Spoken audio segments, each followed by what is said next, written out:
So we'd like to show that dn plus 1 is equal to n times dn plus dn minus 1 using recursion and bijection, where dn stands for derangements of n numbers.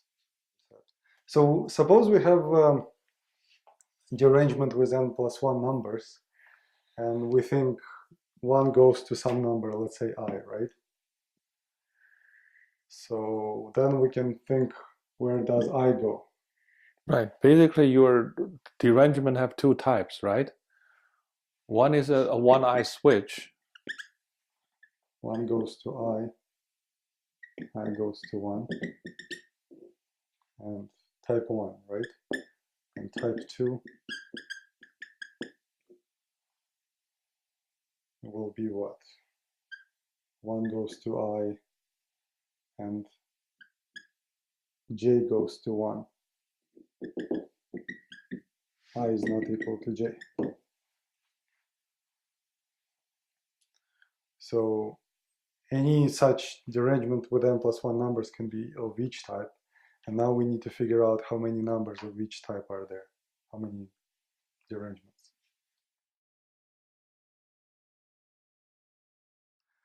So if 1 goes to I goes to 1, there are n minus 1 left, right? So there'll be dn minus 1.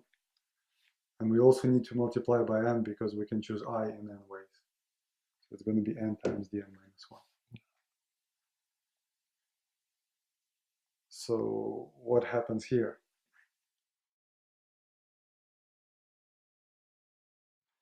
So for type 2, we have I is not equal to j. And what we can do, instead of permutation with n plus 1 elements, we can remove 1 and say that j goes to I, right? And this will give us a permutation with n elements. No fixed points. And no fixed points. So there are dn of them, right?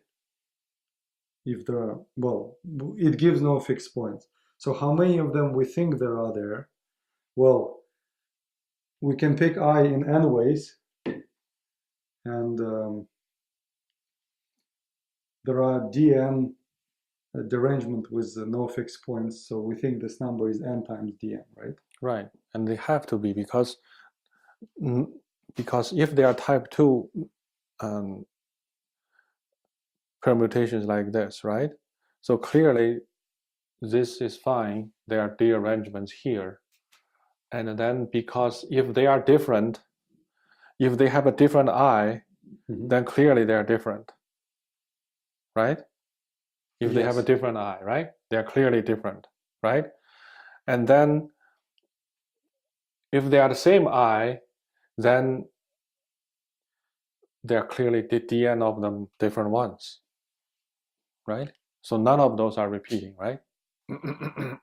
Okay, I agree. So that's why we have a bijection, right? Between this set and type 2 set. Right.